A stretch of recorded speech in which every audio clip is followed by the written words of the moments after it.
and welcome to the Auto Guide Show year-end wrap-up. And this week, I drive a car that is still really good in entry-level form. Kyle drives the best driver's car, and we compare two massive SUVs. But first, a word from our sponsor. Picture this. You're halfway through a DIY car fix, tools scattered everywhere, and boom, you realize you're missing a part. It's okay, because you know whatever it is, it's on eBay. They've got everything: brakes, headlights, cold air intakes, whatever you need, and it's guaranteed to fit, which means no more crossing your fingers and hoping you order the right thing.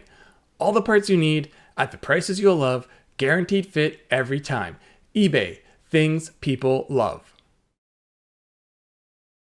Okay, so to start things up, we're not going to take too much time here, but it is end of year, so we have our end of year list. And there's a video on our YouTube channel right now and an article on the site that discusses our top 10 cars we drove this year. This isn't us randomly picking 10 cars. We scored every vehicle we had for at least a week-long test drive over the year, and these were the 10 with the highest scores. Yeah.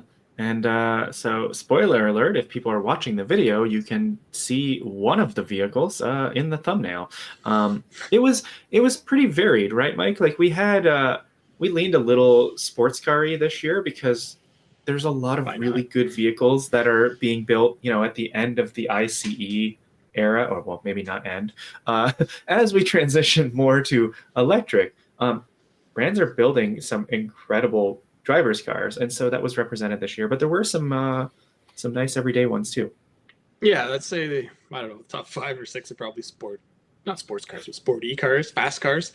But they're all different kinds. It's not like Corvette 911. Like it's not all the usual suspects. I mean, some of those are there, but yeah, like it started with a Jetta, just a regular old Jetta. So it's true. GLI. No, it was a GLI, but still, just a small car, and it worked its way up from there. And we do rate every car not against one another on its class. And like you said, just some of the performance ones are such standouts now.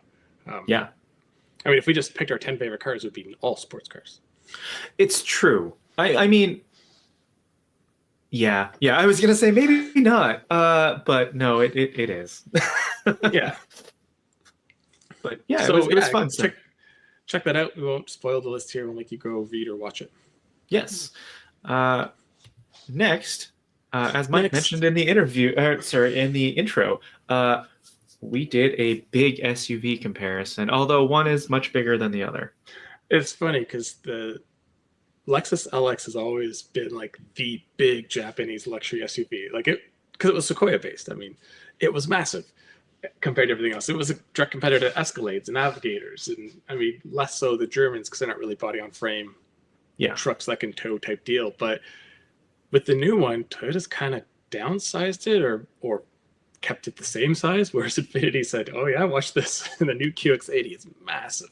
Yeah, so the LX has stayed the same size for like decades at this point, because Toyota is very locked on this idea of the golden ratio in terms of its width, length, and wheelbase. And so that kind of constrains what can be done for the LX. And so it's a little bigger, I want to say, than the previous one, like very slightly. But yeah, it looks like a half size smaller when you park these up against one another. But so it's now shared with GX and Land Cruiser to a degree, right? Yeah. So the LX is on the same platform as GX, Land Cruiser, 4Runner, Tacoma, Sequoia, Tundra. They're all on the same platform, but they're just slightly different sizes. But now the GX is basically the same size as this. It's not as fancy inside, but it's still pretty fancy because it's a Lexus. Yeah, like back in the day, it was easy. Tundra spun off the GX and Sequoia. Tacoma spun off the 4Runner and the GX, and the GX was like the 4Runner with a V8 basically. And now they're all stepping on top of each other. Like the 4Runner and Land Cruiser make as much sense as the GX and the LX, but that's a different discussion. Yes. So compared to each other, like you said, because the formula hasn't changed, I think Lexus, although they think it's a golden ratio, isn't maybe the case because the Americans have always been a bit bigger. And I feel like the old LX felt bigger, but maybe it was just compared to what else was on the market. But you get in the new QX80 and there's so much more space everywhere. Yeah, I think this golden ratio is an admittance that this market isn't the primary target for this vehicle. Uh, it does the best that they can do with the platform that they have and sticking to this golden ratio. But the Infiniti is definitely more tailored to North American tastes, right? I mean, you made the comparison a few times. It is a Japanese Range Rover. Yeah, like the steering wheel, the way the screens are set up, the shape, and there's an American car that's done something kind of similar, and that's the Grand Wagoneer. And surprise, surprise, we really like that one too. I Hmm. mean, aesthetically, it's personal taste. I think the QX80 looks good. The Grand Wagoneer, eh. Um, I mean, but they're still very functional. But inside, it's just so much luxury, and the technology is like it's not even comparable. And again, this is do you like tech or not? I mean, the LX has a lot more buttons and sort of traditional displays and layout, but if you want the sort of like, oh wow, look how like modern and state of the art this is, that's the QX80. Like I think you or I said the LX is perfectly suited for current LX buyers, but no one else is probably going to appreciate it. Yeah, I think if you're on that boat already, you're like, oh, okay, yeah, I get this and I like it. I like that it feels a little more rugged. There's not as much piano black. Piano black is all over the place in the Oh Infinity. yeah, oh yeah. And I really don't like push button shifters, so that's a hit against the Infinity too. But beyond that, like you said, it's another level. And I get that it's newer. The LX is 3 years old now, but the Infinity is super quiet. It rides very smoothly. It's just big and comfortable, and yeah, it makes a lot of sense, I think, for more buyers in our part of the world. And its turbo V6 makes a nice little growl, which probably is not a Yeah, coincidence coming from the same family as the old GTR engine. Well, old, well, current, whatever. But old and current, or yeah, soon to be dead in a matter of days.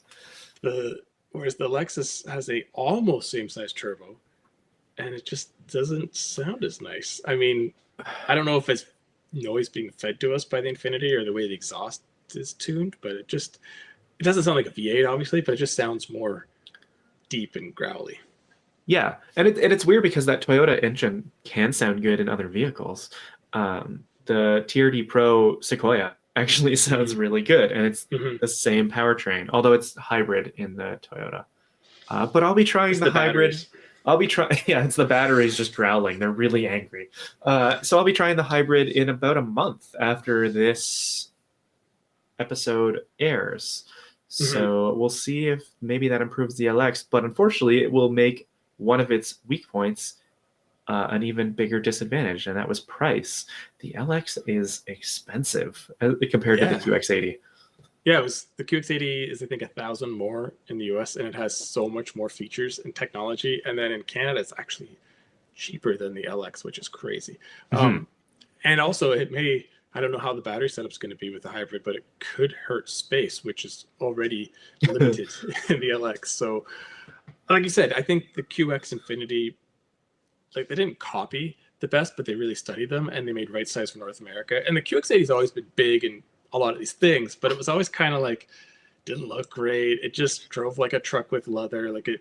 But this Mhm. one, they went all in, and it, it's. I just hope Infinity slash Nissan finds financial backing because the QX60 was good. I mean, four cylinders changed it a bit, but this is good. Like it's showing they're starting to make competitive products. They just need to stick around to do it.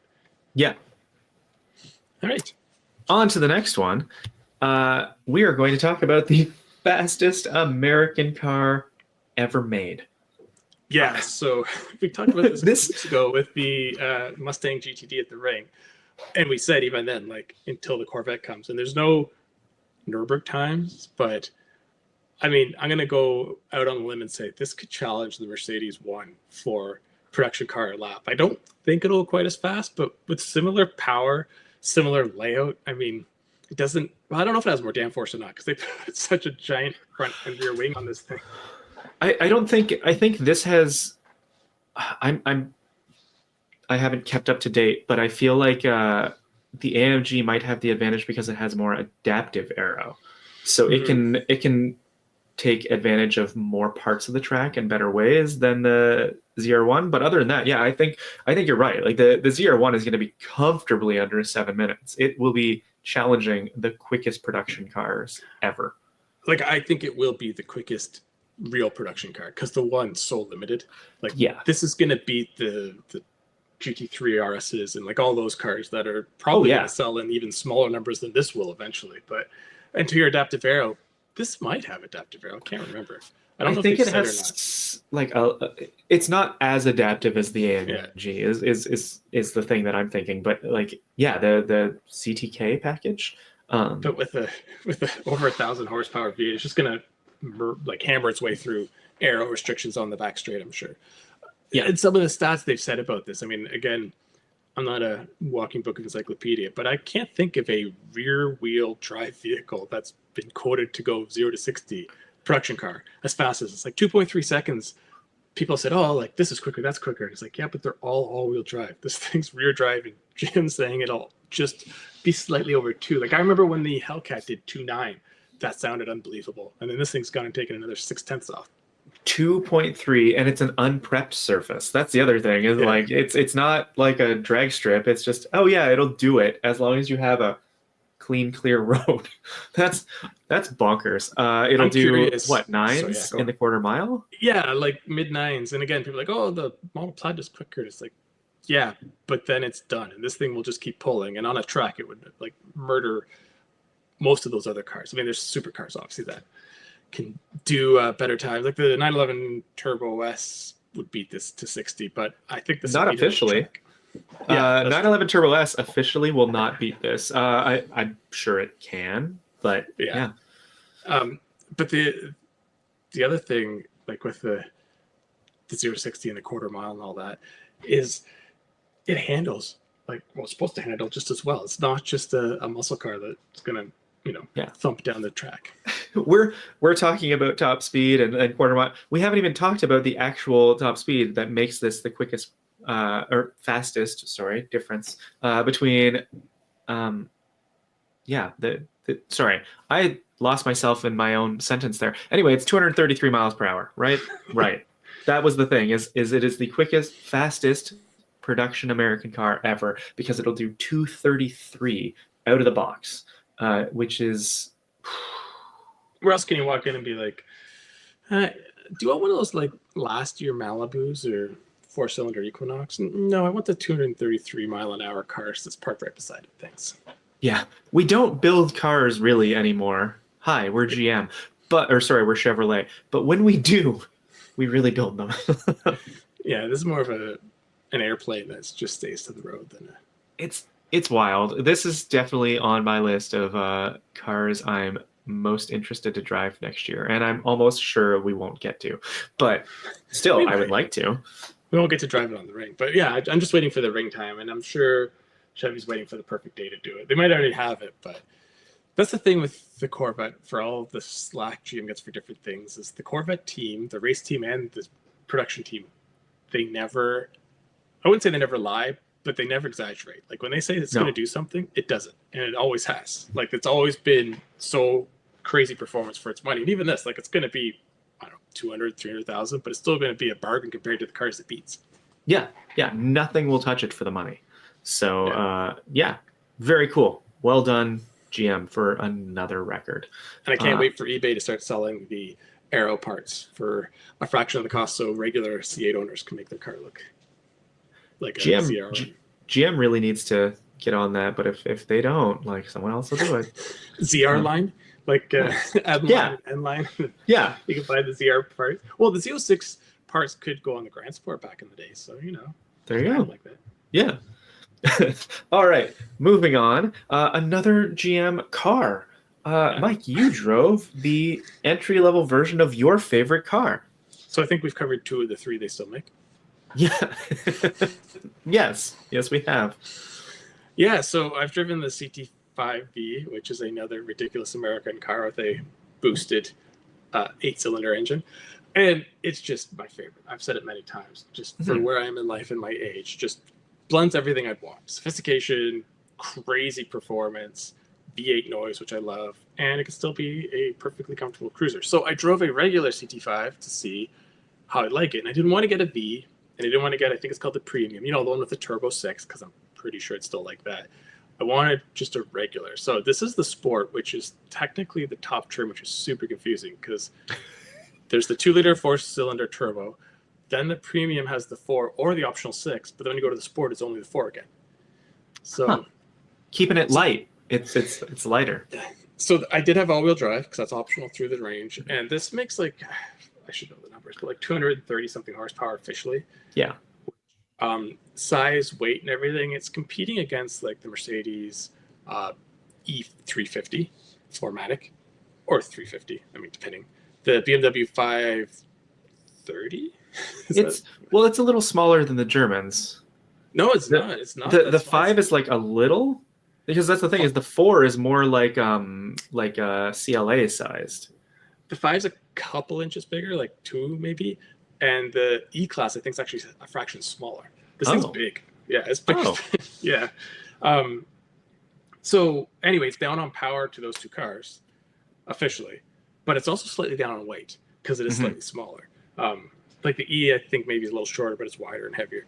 So performance-wise, I think it'd be right on par. I know Germans always underrate their power, and both those Germans are 255, and this is 230 something, but it doesn't feel like it's 230 something. It feels like it's more as well. I'm sure if I drag race them, it would lose, but it would be so minor you wouldn't notice. And yeah, and no one's getting the entry-level engines to really care about power, right? They'd go exactly. Yeah, V or Blackwing, and same with the Germans, right? You're getting this because you want the car. I mean, you're getting this because you want the badge, but also the car and the luxury. And that's what impressed me is inside this feels every bit the Blackwing does. It even had the Super Cruise option, which nice. The Germans don't have in those cars or those trims. Sorry. So yeah, inside it felt like I always say the Blackwing has 3 personalities. It's a family car, it's a luxury car, and it's a sports car. With this, it felt like a proper luxury car, and obviously it's the same car, so it's a family car. I'm just missing that performance, and even then it had the upgraded wheel package, so it had wide tires, and it still handles pretty good and has enough power. Like, it's enough that if I could find these in a reasonable price, this could totally be my next second car for the family just to cruise around in. Because they don't really hold their value, so I might get a good deal. But yeah, it impressed me more than I expected. I thought it'd be like, oh, it's without the power. But I don't think Cadillac gets enough credit where, like their German competitors, it doesn't matter what trim and engine you get, it still feels luxurious. It's just what level of luxury and power do you want type deal. So good on that. Yeah. No, it's good. And now we need to get you into more of the Germans maybe that's our next comparison in 2025. Yeah, I think this against the 530, if they ever put one on fleet, would be great because that's like the 5 Series has always been sort of the standard. The E-Class has had great E-Classes, but people still look at the 5. So, it probably won't beat the 5, but I think it'd be much closer than you think. So it'll beat it on looks. So, yeah, Cadillac has a good. Oh, yeah, that's the other thing. This was the 25, so I had the refresh. So I had more tech than my last Blackwing. So I have that 33-inch widescreen now, and I like the tweaks to the front end, and the tail's pretty much the same. Yeah. Oh, and if you watch the video or you watch my YouTube short that's coming out 29th, 2 days, I go on a rant about how this has 2 cuts in the bumper with exhaust finishers, and you wouldn't believe this, but the actual exhaust goes through them and comes out. What? That's incredible. A luxury car that still uses actual exhaust and muffler outlets and not fake ones with the muffler hidden underneath the bumper. So, pick one. Don't put them on or put on a real exhaust. Exactly. Yeah. I'm glad we addressed that. Yes. Moving on.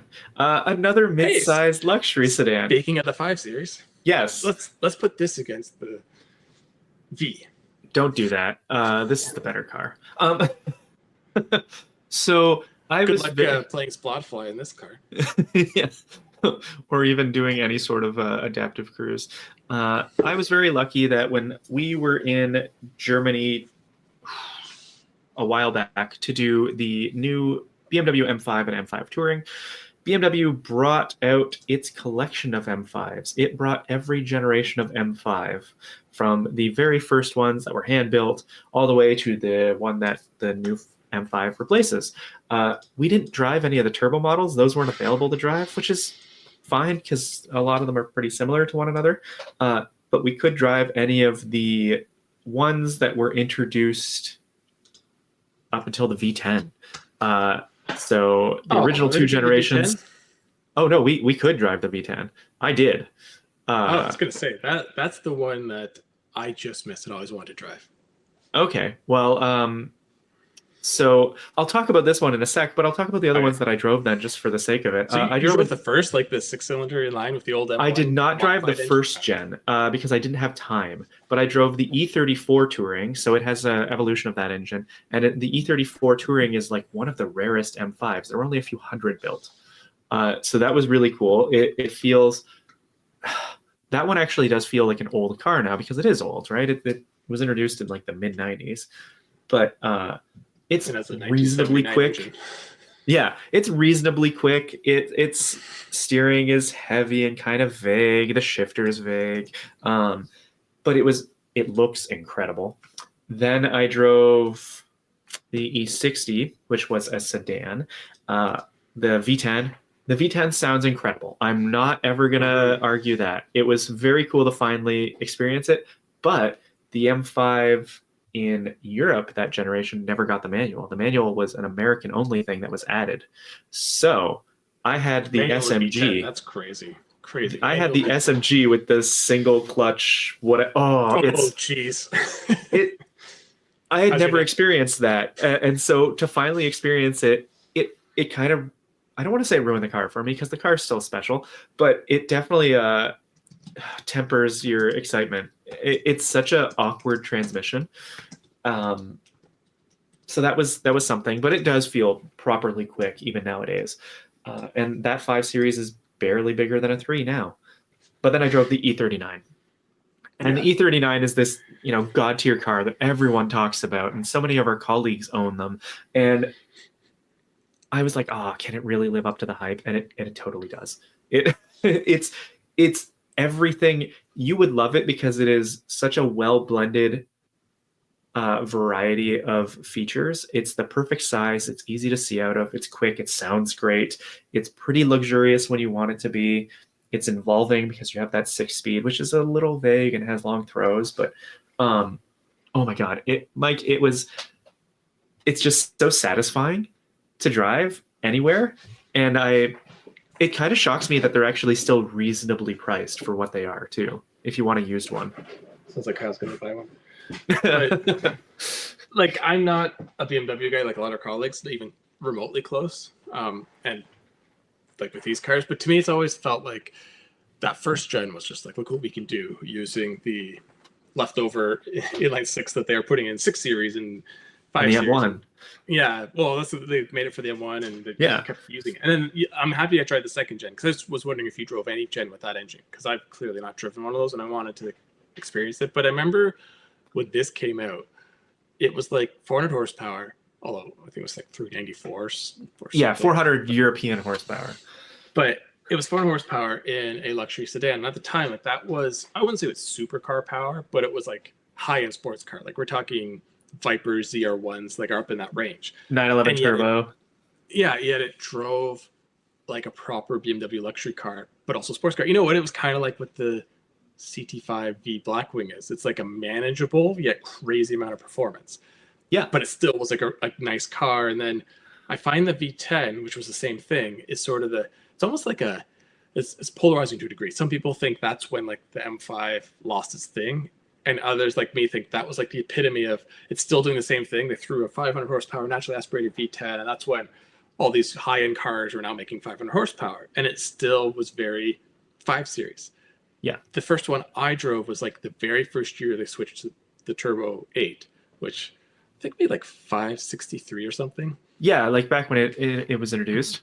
Yeah, and that was the point where they were having to make compromises because it was so much power for the car and how it drove with the traction and stability. And the car itself was super heavy, and it just had become sort of a crazy powerful Grand Tour than like a sporty big sedan. It was kind of like an SL class at that point to me. Yeah, and there is that subtle character difference, and I mean now the plug-in M5 is very different. There's this overarching idea of being, yeah, like a really, really quick car that you can fit 4 people in, and then be comfortable. And that still exists, but how it does it is different. It's so much, it's ruthless efficiency in the current one, and this was still like, oh, you want to have some fun. What really shocked me too is the interior quality. Like this, almost everything in there is leather, or it's actual buttons, or it's soft touch plastic. It's all very high quality. The E60 is ooh, that's a rough one, right? The early 2000s when everything was like very plasticky looking inside. So the what do you call it? They were associated with just a sea of black. Like every time we drove a BMW, it was like black everything. yeah, but it was very fun. It was a cool experience for BMW to do. Potentially not dangerous, but a little dicey because it's like, well, you're showing us all these iconic vehicles and then you're having us drive the new thing. Like that's a high bar. But yeah, it was an excellent experience, and I thank BMW for it. And now I really want an E39 M5. So, yay!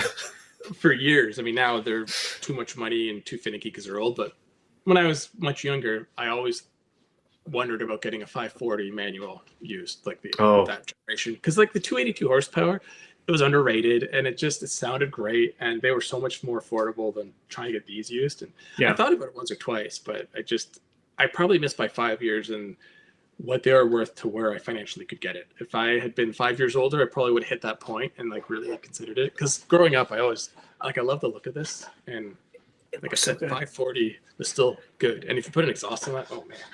Yeah. So so that's what I want for Christmas. Unfortunately, I don't think Santa dished out this year, but maybe next year. Moving on. Another German car I drove. Well, it's a little more power. It's crazy to think. Yeah, so I drove the 2024 Porsche 718 Spyder RS. It's a Boxster without the name. It is the ultimate evolution of the Boxster. It is a GT3 RS engine shoved, a GT3 RS engine shoved into a mid-engine platform. It is a race car, although the rather confusing messaging here is that it's a race car, but unlike the Cayman, the hardtop sibling, it is softer. There's less aero bits on it, so it has less downforce. It's aero neutral, I want to say. But yeah, the suspension is 50% softer in the front and 30 something in the back, I want to say. Yeah.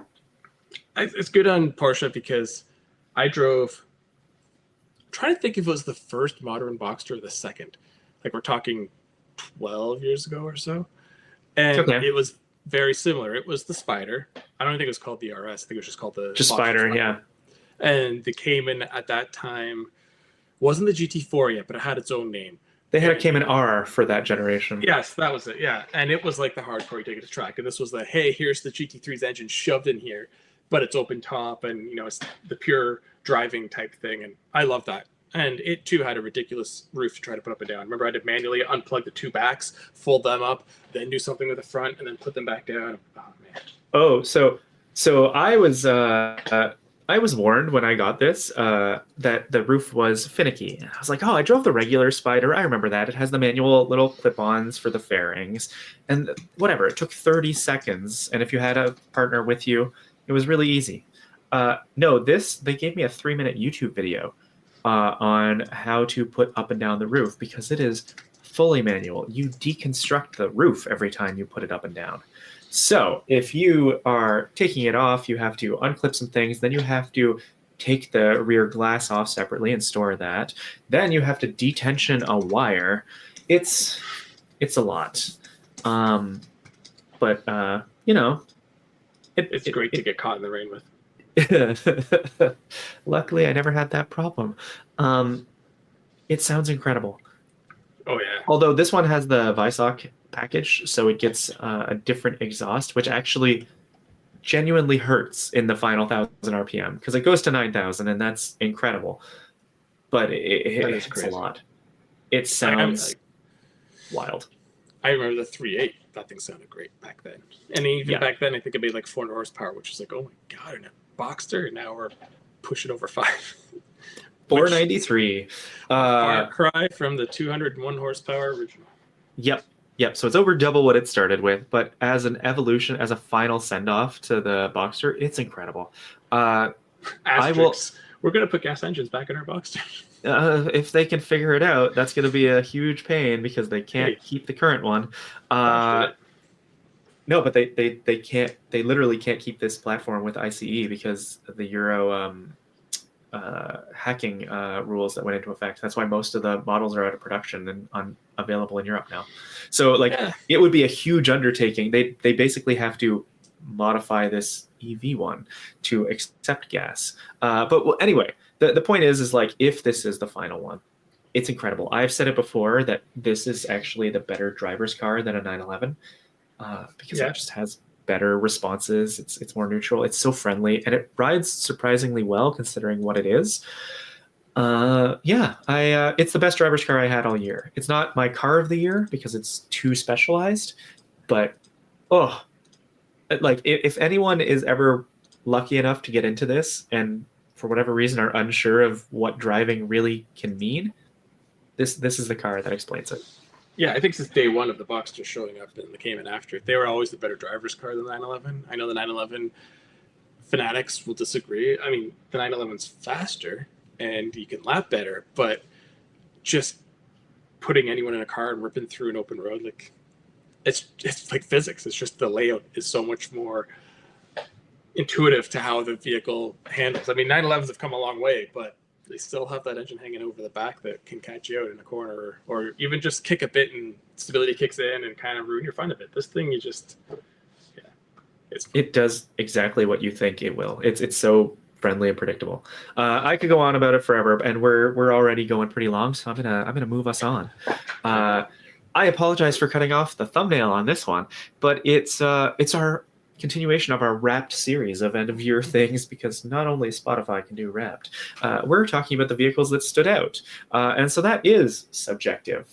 The previous one that we talked about earlier on this episode was about scores and the best cars that we reviewed all year. This was first drives or any drive, and it was just cars that spoke to us, good or bad. Or didn't speak to us. Yeah. So, Mike, do you want to cover yours? Yeah, I'll go through it quick because, like I said, we're getting long. But the ones that stood out are surprisingly some of the highest rated ones in the list. What a surprise. But, of course, the CT5V Blackwing, I think I talk about that every episode. That was amazing. Even with the 10-speed auto, I was still sold. I mean, I personally would get the manual, but I can't fault anyone for getting that, especially with the backfires it makes. The E-Ray, because, again, I hadn't driven a C8, and then I drove a regular, and this is just so much better for driving. If you're tracking, Z06. But if you're never planning to go to the track, E-Ray. You'll never be unhappy with your decision, basically. Yeah. And another one that, again, was on the list, but really surprised me is the Mustang. I've never been much of a Mustang guy growing up as a GM guy, and, F-body Camaros for life versus the... what's it, New Edge or whatever? Oh man, the New Edge with its 260 horsepower V8. Yeah, it was like, because I was a teenager and it was all about stats, and I'm like, it's 285 or 305 is an SS. Like, I can't keep up. But anyway, I've driven many Mustangs and I appreciate them. Like, they're good. But they always, especially the last one, felt a little disconnected to the driver, unless you got the GT350, which was unbelievable. Yeah.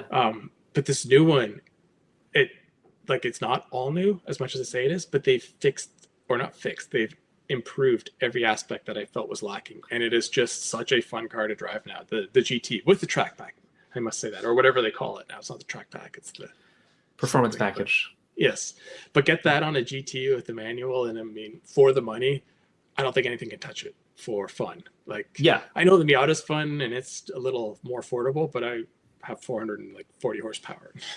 It's 480 now. I thought it went down. I thought it went down to 460 or something.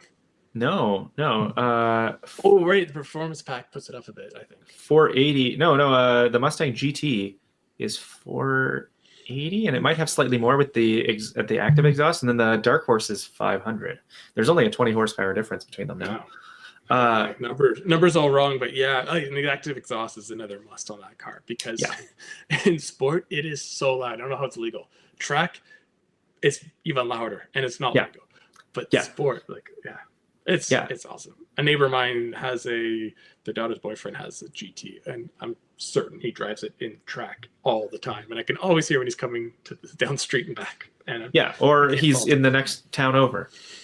But I can't fault him because Yeah. I do the same thing. Yeah, and I'm going to keep it quick too. My standouts. Oh, you didn't even talk about the ones that stood out in a bad way, but Well, I'll do that after. okay. So my standouts for the year, the VW ID Buzz. Nothing is cooler this year, and we'll talk about it a little bit more a little bit later on the show. But yeah, that for me is VW at its best. Is making a car that doesn't really compete against anything else, not directly. And everyone, it just spreads joy no matter where you go. So that was great. The Hyundai Ioniq 5N I've talked about so many times the last year because it is my personal car of the year because it proves that EVs can be fun and have character. And then, the 718 is incredible in terms of pure driving. That was it. The Mitsubishi IMEV proved that EVs could have character. Fun. A character, yes. Characteristics of a golf cart. So Yes.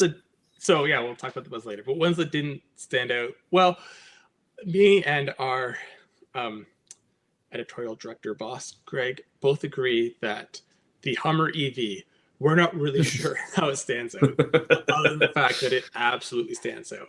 Some of it is like so ridiculous. Well, all of it's so ridiculous, and some in a good way and some in a bad way. I mean, how you said there's nothing cooler than the Buzz. It's one of the 3 Buzz cars of the year, like the Cybertruck, and the Hummer, and they all create their own buzz in different ways. Yeah, fair enough. The Hummer, it would be different if I think I drove maybe a regular one. I still think it'd be ridiculous, but the power, weight, off-road capability, interior, it's like 7 vehicles just kind of cobbled together, and none of it makes sense. So it weighs as much as 7 vehicles. Yeah, that's true. Yeah, its battery pack's as heavy as a BRZ. Yeah.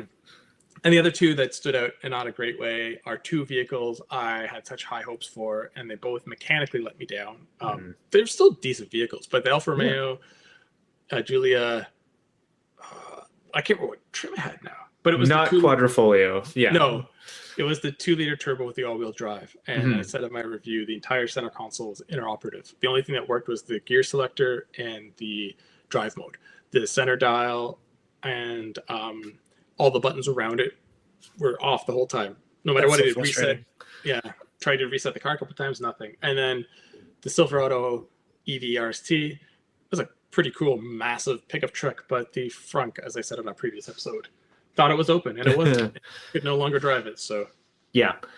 And for me, the one that stood out in a negative way is actually another GM product, the Blazer EV. I wanted to like it, and it refused to impress. It's not particularly spacious. It's not particularly affordable. It's not fun. It cut my wife's ankle getting in and out because of some exposed bit on the on the seat.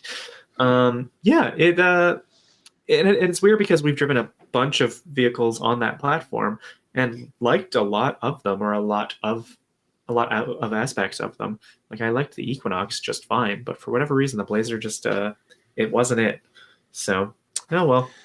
GM's EVs seem to be sort of like how their cars were back in the day, where some they get so right and are great, and others they don't get right. Like there's no sort of in between. Like the Lyric, even the Hummer for what it is, the Equinox, like they're all really good EVs. And then the Blazer, the Silverado, they're not as good. So it's interesting.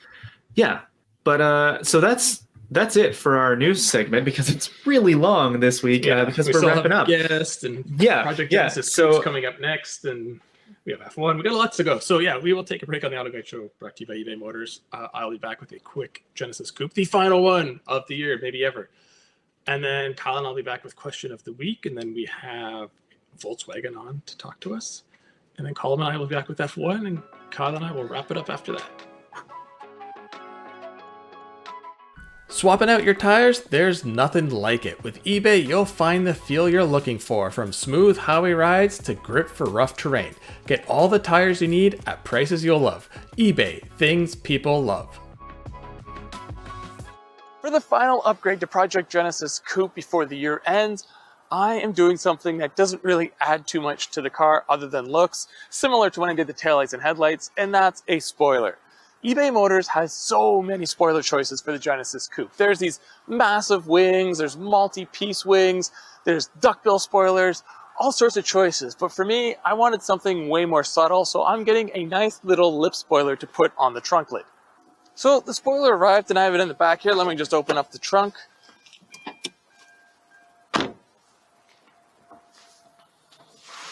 Came in this little box. It's super lightweight. See, very lightweight. Hardly anything to it. So let's open this up and see what it looks like before we install. All right, just some simple cuts in the tape here. One more over here. Let's see what we got. The package is pretty good. There's this two-sided tape.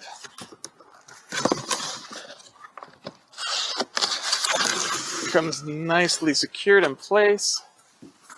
And the instructions, let's just see how involved this is really going to be.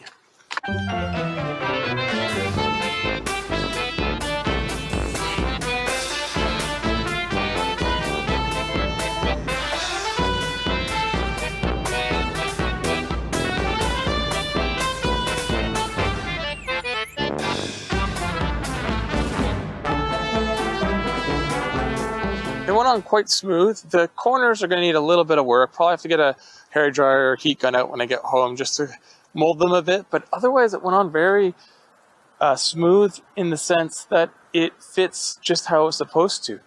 So there you have it. For those listening and not watching, it is a carbon fiber lip spoiler. It's installed. It went on pretty easy. Didn't take much time. It really didn't cost that much. And I think it adds a little bit to the car, and I'm quite happy with it. Okay, we are back, and we are going to talk about a question that Kyle thought of. Yes, well, I figure, with at the end of the year, and we're all just, doing a bit of a retrospective. I think listeners are as well, right? It's the time of the year to do it. And so I wanted to talk about what our most memorable drives of the year were. And I don't mean best car, although maybe it will include that, but I just mean, the adventures that we all go on. Cars are partners in these, and I think the really great drives aren't actually about the car so much as where you go, right? And so I wanted to talk about that a little. And so, Mike, you did a few road trips this year. Yeah, I was gonna say, I think I could guess your number one, but I'll go with my top three because there are three that really stood out. I'll start with three, and we're going up. So the third would be going to Germany and going to the 24-hour Nürburgring. We flew into Frankfurt, and then we got to take a 2.5-hour drive through the countryside, stopping at different little towns and lookouts on the way to the track. And it was just such memorable because it was the first time I'd ever been on the Autobahn. I was in an Ioniq hybrid. No, I was in a Kona hybrid and Ioniq 6. So I only hit like 174 and 196 because that's where those cars stop. But it was just fun being there, getting to do that because I hadn't been to Germany in well over a decade. And the last time I drove there, it was driving from a Best Western to the Geneva Auto Show. So it wasn't like I was really enjoying it. And I got to drive with a friend of mine I haven't seen in probably as long. So that was cool. And then, of course, the whole thing was the buildup of going to the race. So those definitely are three. That's fair.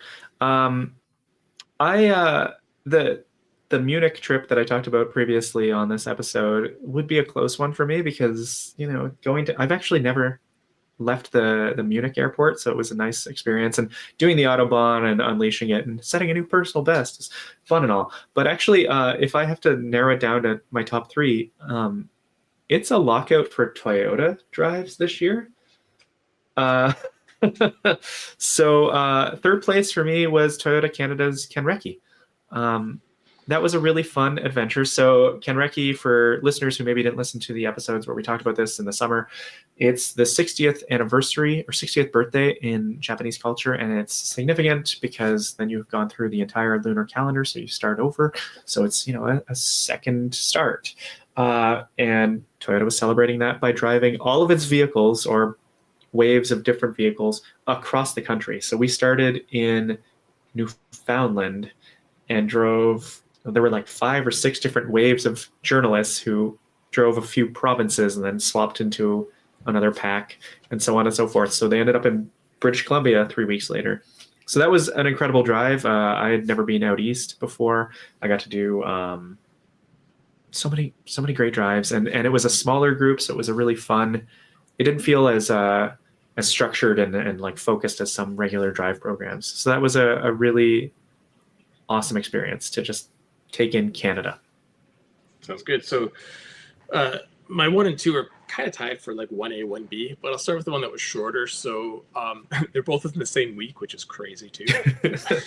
So for the first one I'll talk about was the second one I did, and that was a road trip from where we are here in Toronto area to Connecticut to go to Lime Rock Park.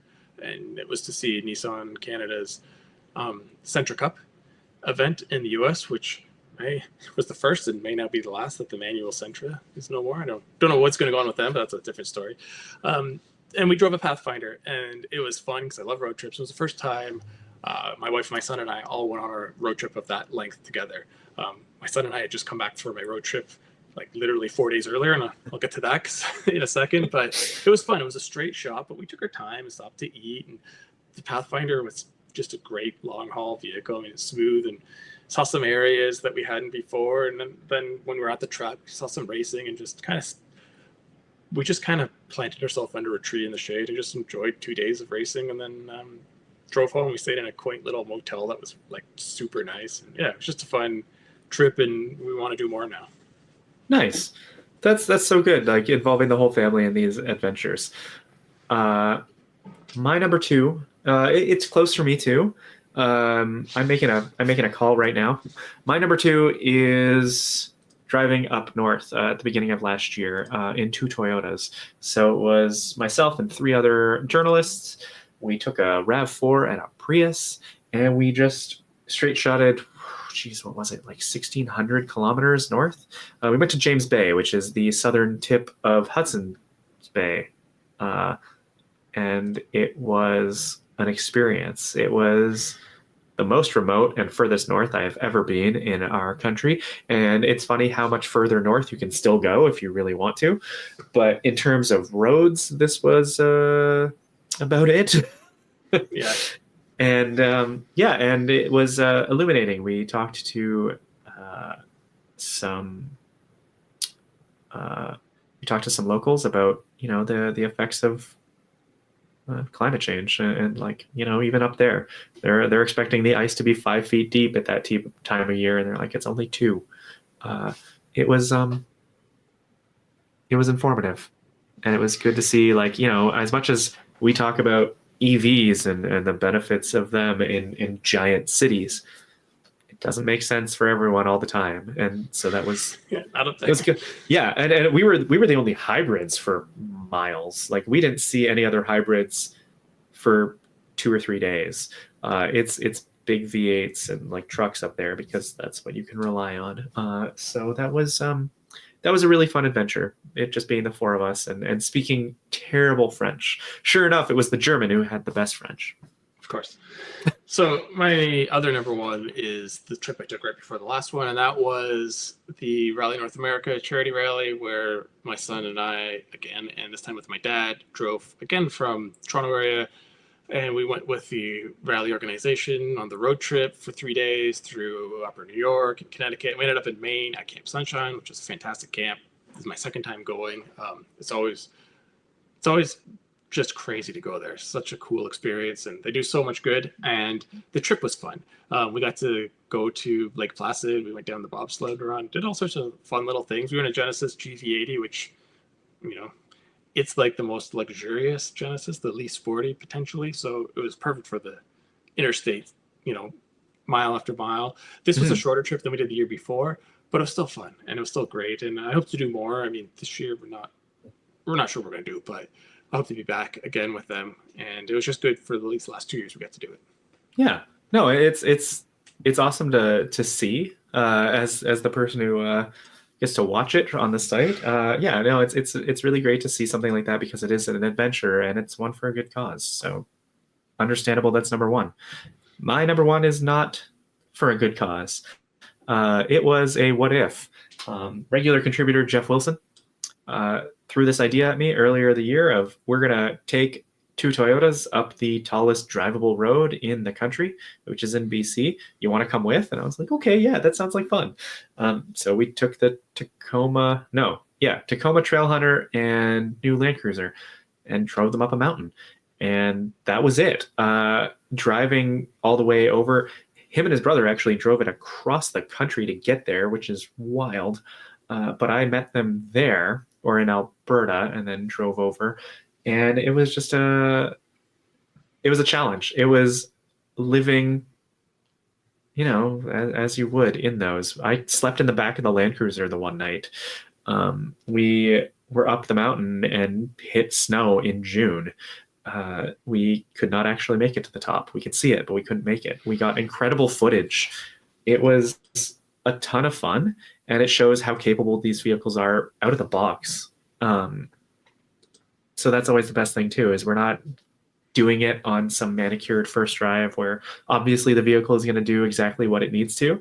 It was, okay, we're going to push this and see what happens. And yeah, it was what I love about this job is being able to do things like that.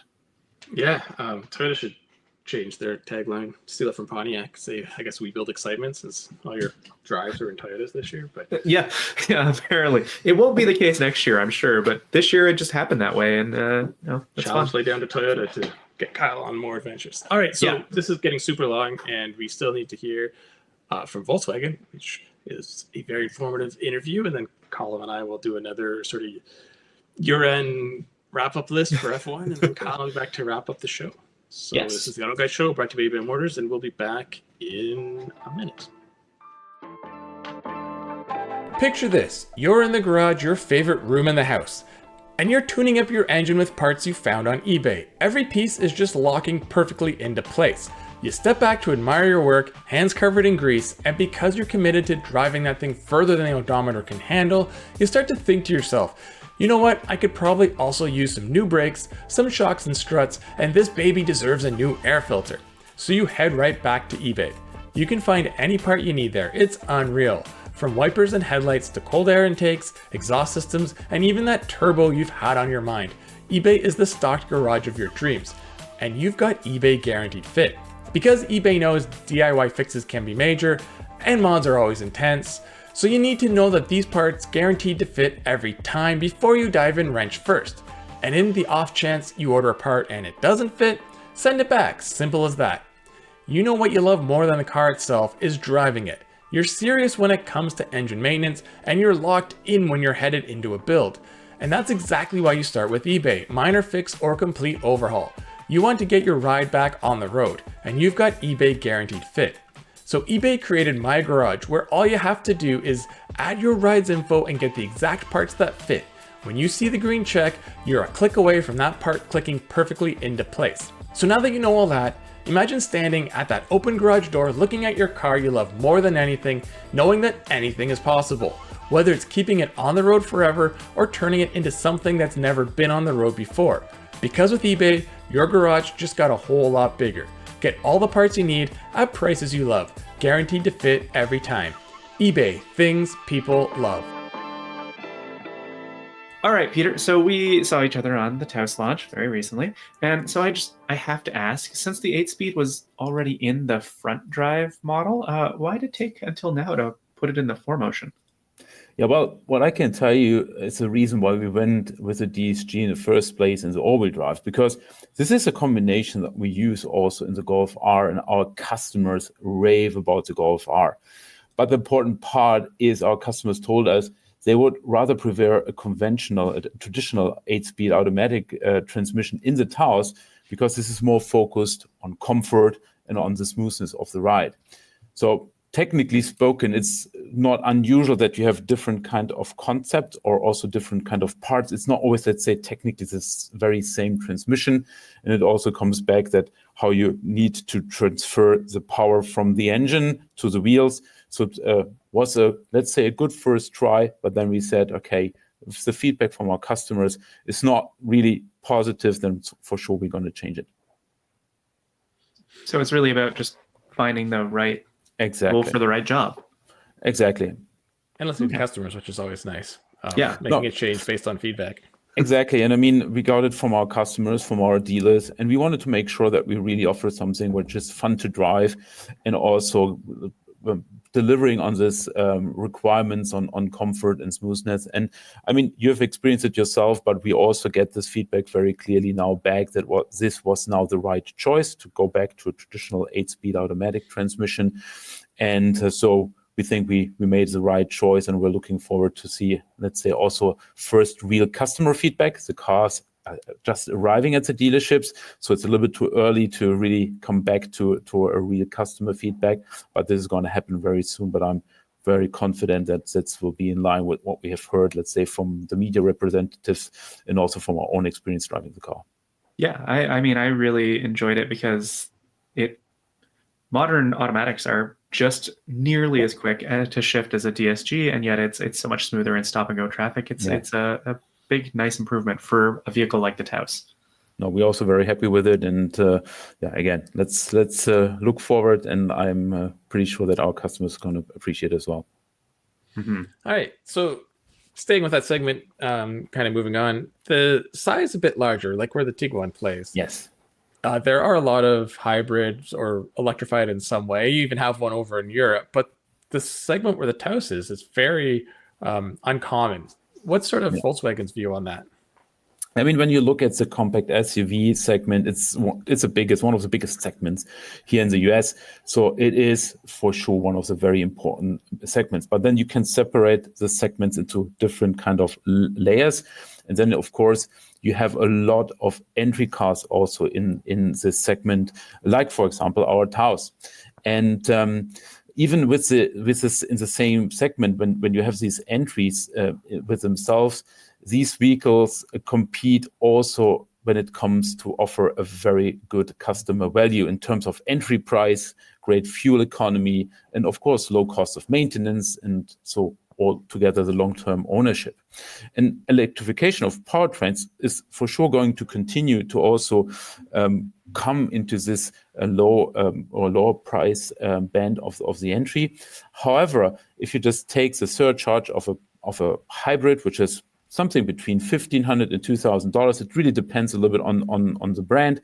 Then and you just consider a price of gas, which is, if you take the average of $2.5 per gallon, then it takes a quite a long time to make it reasonable for the customer to really make a break even. Can end up to 4 years or even longer. Depends also on the fuel economy. So we say, okay, we see this development. We are also been communicating already that we are working on hybrid and plug-in hybrid solutions. But for the time being, we think that with our Taos, today, we have a very good offer, competitive offer in the market. We're going to monitor it and bring in a plug-in hybrid or a hybrid when we think it's the right way to do it. So just to give you some numbers also today, if you look at the overall market in the United States, the hybrid is about 10% of the overall market. The plug-in hybrid is 2%. It's been growing quite significantly. That's true. But it's still the majority of the cars are still ICE cars, so with a combustion engine. And again, we're working on the solutions for the future and waiting until the market is really going to be in the right spot. All right, sounds like you've definitely researched and looked into it, and makes a lot of sense. Yeah. I mean, this is also important for us that we see that it makes sense from a Volkswagen point of view and for our customers. I know there are other brands who are very much focusing on the hybrid technology, but then again, we say, okay, we really want to make sure it makes sense also when it comes to the calculation and the math for the customer. That tracks. That makes a lot of sense. Thanks, Peter. Talking about something that we're also seeing an improvement on or an increase in the market. We were saying at the launch event that green paint is kind of having a moment. So we wanted, from the automaker perspective, you could walk us through how a brand chooses a paint color for something like a facelift for the Hero Green for the new Taos. Yeah, I mean, considering that we have the Taos and the Tiguan, and they're both in the compact SUV segment, we actually have a real like a process defining the colors, so making sure that it makes sense and that we also have enough differentiation between the two cars, trying to approach different customer groups. So the intent is really to present a complex story, but the difference between these two cars is in a very simple and visual way is that the consumer can understand immediately that this is more the bold, the fun to drive choice, which is the Taos, or the more refined, the more premium choice, which is the Tiguan. And as you have seen in San Antonio, we have these bright colors with the Taos. So you've seen the bright moss green. We also have the cornflower blue and the pure gray. And the Tiguan goes more for subtle and premium colors, which you will then see on the Tiguan Drive event. The same goes also for the interior. When you look at the Taos, it's a very attractive, sporty blue interior, but the Tiguan, again, is more trying to go in this premium area so that we also see that the customer has a real choice between these two different cars. Yeah, you kind of answered the next question already, so we'll skip that. But I'll just say the Atlas refresh really showed the upscale improvement on the interior. My family members actually buy one because they are so impressed with it. And then the Tiguan, from what we saw, same thing. Taos already had a pretty nice one. So we can see interiors are important to the brand. And there's a rotary select knob in the Taos as well, which is usually which is usually a high-end sort of feature. Is that part of the push to premium? Yeah, I mean, this is certainly going in the same direction. And this drive mode select that we have already been offering to our customers in the Taos, Tiguan, and Atlas, basically since the introduction of the car.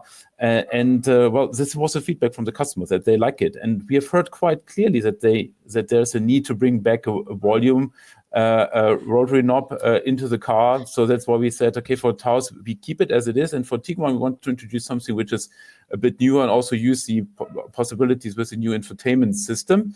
So that's why we also brought it back into the Tiguan.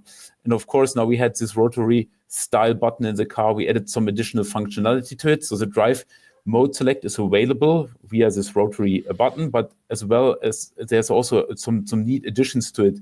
So we call them atmospheres. So this is something that you also can change predefined settings in the car with the same knob.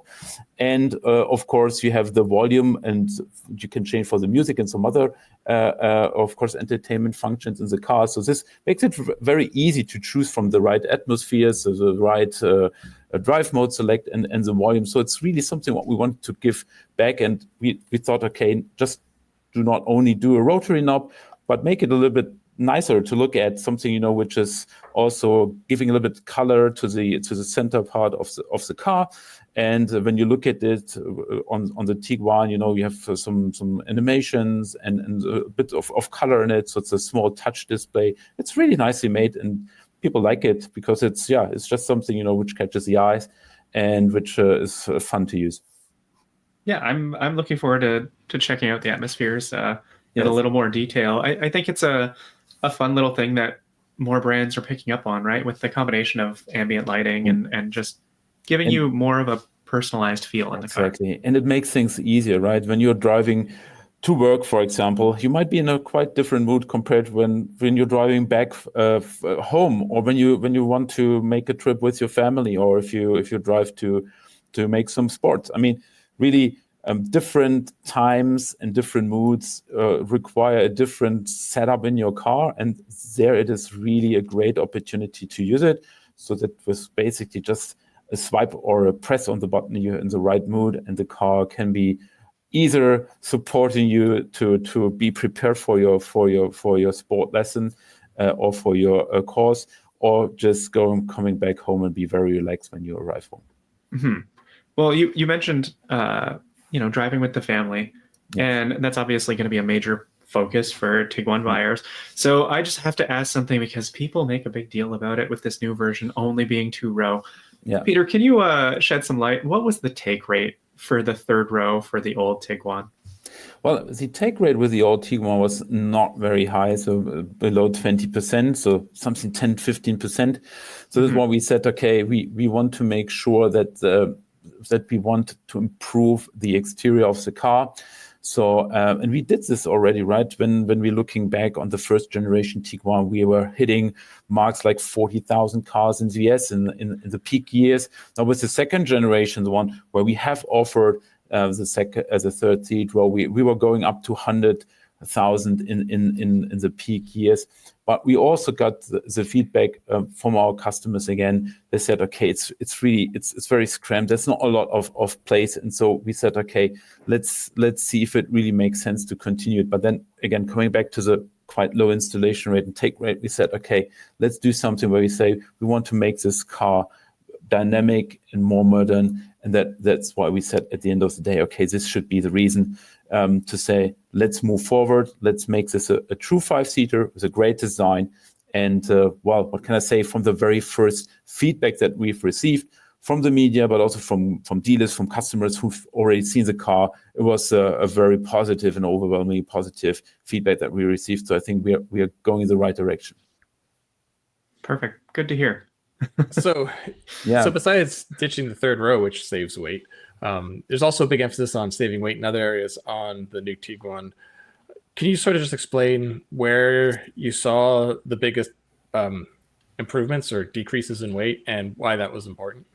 Yeah, I mean, weight saving is for sure always a good question. It's not just the one thing that you do. It's really a process, and it goes through the whole project period of the car. As you can imagine, every pound, every kilogram counts. So it's a very intense discussion. So it's slightly shorter, the new car and the rear overhang. So of course you have less metal, less glass, which goes along with it. So this helps us to save some additional weight. And the third seat row has of course had also seat belts, and all of this is now going out.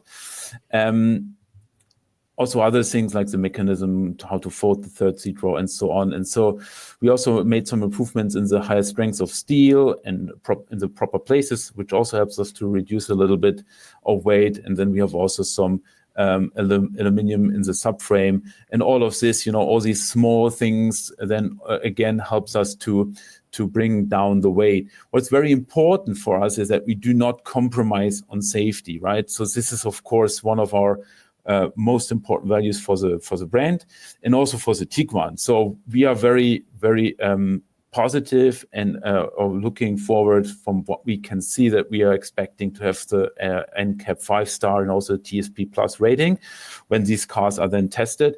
And so this is very important to make sure that we are also, let's say, ticking this box to make sure that these cars are getting lighter, but also get more safer and also deliver this to our customers. Sounds like a win-win. Better fuel economy, more safety. Absolutely, yes. Well, Mike. Yeah, I was just thinking about the areas you're saving it, and it's also gonna make it a little more engaging to drive. You'd assume with less weight. We really look forward to driving it. I actually personally really look forward to driving the new Taos more because that's sort of the segment my family buys in and shops in. And we almost got one of the last models. So I really look forward to that coming to our city so I could drive it for a week and really live with it. And then obviously the Tiguan down the road. Yes, no, I think really it's two good alternatives for our customers. And then you really need, of course, you need to choose what fits better for your lifestyle and also how much money you want to invest. I think we have now two very good offers there. The Tiguan coming next year. Price is not yet defined. So still we're working on, so can also answer this question before you ask me. But again, this is also what we always try to find, right? The right balance to see and make sure that these cars do offer clear alternatives for the customers so that you're not confused and you think, okay, what is the one car standing for? Why should I go in the one or the other direction? So I think that now with this new generation of Taos and Tiguan, we are really giving it a clearer message to the customers, easier to choose from. All right. Well, Yeah. that's great. You gave us a lot of good information. Tons. We will definitely have you back on down the road when there's some more new exciting product news. But I'd until appreciate then, it, thanks yes. for coming. Of course. Thanks. Thank you very much. Thanks, guys. Thanks, Mike. Thanks for having me. Welcome back to our last show of the year special. We once again have Colum Wood on to talk F1. So what are we talking about this week? I think we should talk about the most shocking Formula One moments of the year. Sounds like a good tactic. A little retrospective. It was a wild year of Formula One. I think maybe potentially less so on the track and more so off the track. So I bet you can guess. I bet you can guess what number one is. Yeah. So I mean that's what's the elephant in the room, right? Lewis Hamilton leaving Mercedes, going to Ferrari. What a wild! It had been this sort of crazy rumor, and it also like begat this whole, all the pawns, all the pieces started moving on the chess set after that, right? It was the big thing. Like it was something. It wasn't a secret. Hamilton always wanted to race at Ferrari. I mean, I think a lot of F1 drivers, that's the thing, because it's like playing for the Yankees in baseball and whatnot, right? Like you want to do it at some point. The shocker started that it was announced before the season even started, and he had a whole year with his other team. And then we thought, okay, that was crazy. It's over now. Like, we'll deal with it. But as the season went on, it kept getting more shocking, because then you hear it was Total Wolff who apparently leaked the story, and once he found out, and then he starts slagging Hamilton like in the press, like backhanded insults, and Hamilton responds by like winning races. And yeah, it was just, I did not see that coming. If any team I saw that coming from, it has a giant bull on its blue car. But yeah, it was kind of shocking to see Toto get all uppity. But then at the end of the year, they're all buddy and saying nice sign-offs. And I think that's probably just that in the immediacy of it, you feel a little blindsided no matter how it happens. And I think like, however the relationship works, if you're Toto, if you're the team principal, you expect to be the one making the decision for your team, right? Not the other way around. But if you have a driver who's in demand like Lewis is, then he gets to call the shots, right? Like, and it seems like he really did. Like Mercedes, my understanding, all those rumors of the years, they had that they didn't want to basically give him everything he wanted. It was less about money to check and more about causes and other stuff. And Ferrari was like, we're on board, whatever you want, right? So yeah. We'll take you. We haven't won a championship in a while. Yeah. So I'll jump us to the next, which is easily the second most shocking story, and that's the Cadillac saga. So shocker one, like we knew they wanted to come back, but I mean, even when they first announced that, you're like, oh wow, Cadillac wants an F1, and then they get blocked by the FIA that they can't come, and Andretti Cadillac can't come. Then Andretti suddenly steps down, and his name gets taken off the bid, and then we hear rumors that they might be buying out an existing team and this and that. And then all of a sudden they're like, okay, no, they're coming as a team, just called Cadillac now. So like, I don't know why they hate Andretti so much, but clearly that was the blocker to start. But it does sound like there was some beef there, right? Like basically he had to be sort of gone, specifically Michael Andretti though, right? It's Mario Andretti's still going to be around, but there's a Michael Andretti beef that's just not sitting well. And I wonder actually if there's any, like, it's interesting that they're going to use the Ferrari engines and that Mario, didn't he race for Ferrari? I could be wrong there, but he did at one point, way back. Yeah, my understanding too is that if you're ever in the Ferrari family, you're there for life. Right? They take care of you. You're sort of in the inner circle, right? So once they welcome you in, so the whole thing was wild. Remember all the conversations we had during the year about the U.S. like Justice Departments looking into anti-competition rules, and because it's true when this is the in a sense downside, or kind of the rules they have to play by if they're going to exploit the U.S. market and they want to get rich off Americans. It's like, well, you better be ready to give the Americans a fair shake when it comes to getting involved in the series, right? So it's always one of those things where you talk about how like change is really hard for the old guard, right? Like Formula One is a very old guard society, and I think change came hard for them. So, Oh yeah, and it's changed so fast, and it's revitalized the sport in other regions that aren't, the typical European centers. And I don't think it's any worse there, but I just don't think they were ready that they got to share sort of the thing with the world. Like in the Middle East and in North America, it's exploded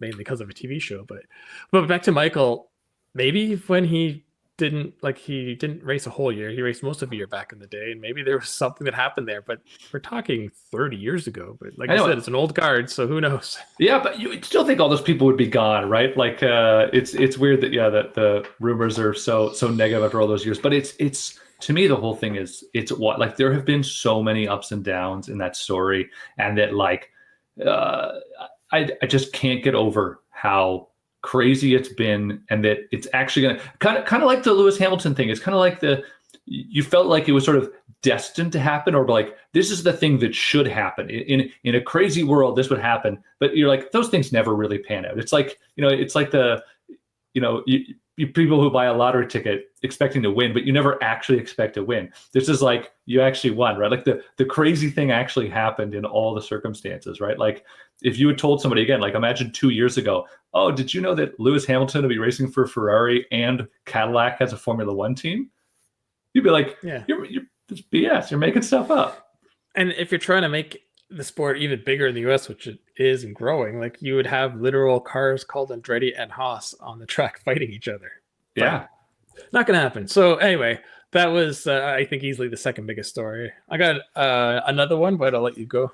No, so I mean, to me, I think we discussed a little before. Am I stealing your thunder with the science getting shut out? No. So that, I mean, to me, it's as I said, the chess pieces, moving when Hamilton made his call that Carlos Sainz wound up relegated to a third-tier team. How did he not wind up in a seat? Like, right? Especially now, we're here at the end of the year when they're telling us that Checo's actually gone and Lawson's going to come in. I'm like, why would you not just take it? You overlooked Sainz. Like Sainz would be a tremendous, and I feel like Sainz could be, and maybe that's not it. Like maybe Sainz is, again, he's a guy who he's got enough clout that, like kind of when Daniel left Red Bull, you've got enough clout that you're saying like, I am not taking a back seat in any team. So then that actually eliminates you for some teams, because there are some teams where you can only come in if you're going to take a back seat, right? So then he winds up in Williams, and maybe, who knows, it'll be the resurrection of that team, and it'll be an amazing thing.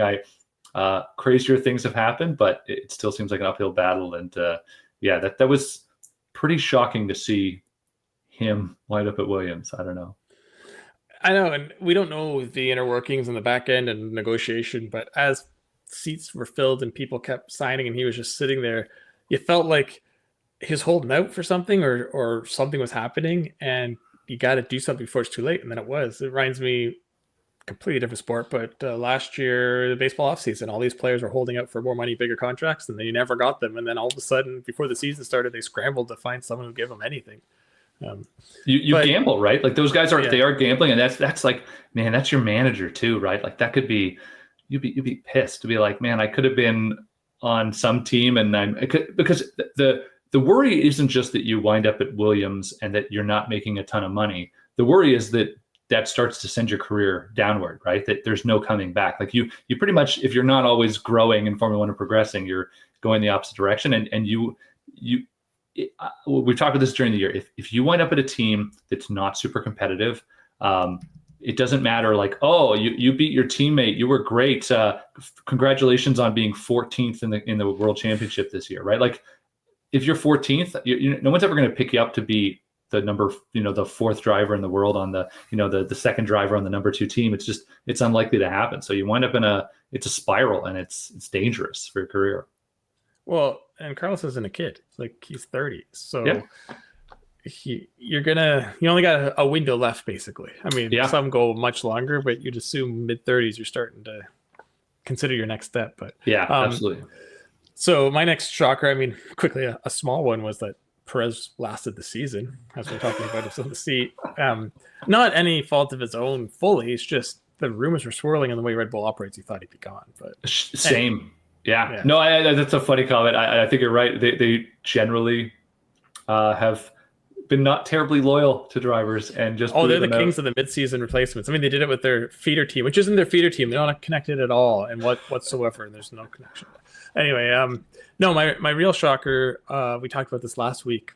Was Aston Martin with the money that Stroll was throwing in and the advancements they made at the start of 23, and then they kind of faltered, but they even said some wrong parts. You thought, okay, they'll come out at least, fighting the teams for 8th, 7th, 6th, and whatnot. And no, they went the complete opposite direction.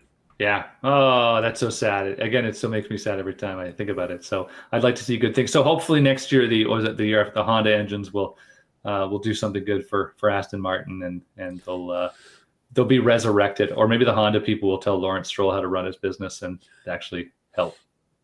Yeah. Well, I mean, if you're grabbing a partner who's currently technically officially out of F1, they can't go any better than Honda, I think. Like their history of when they come in the sport and like, oh, McLaren here, we're going to dominate in the 80s, and then Red Bull recently. And, when they tried to run a whole team, it didn't work so well. But even then, I mean, they just had to stick around for another 2 years. 1 year, really. They just kind of jumped out too early. But Yep. So I guess I'll take Honda.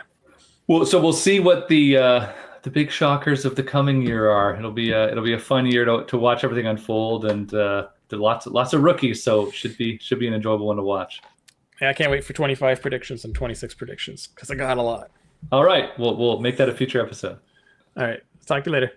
Thanks, Mike. Bye. All right, so we're back, and what's next? Well, nothing different than what we said last week, because we're in the middle of the holidays and we're in the same car. So I'm still on the ID Buzz, and Kyle's still in the X3.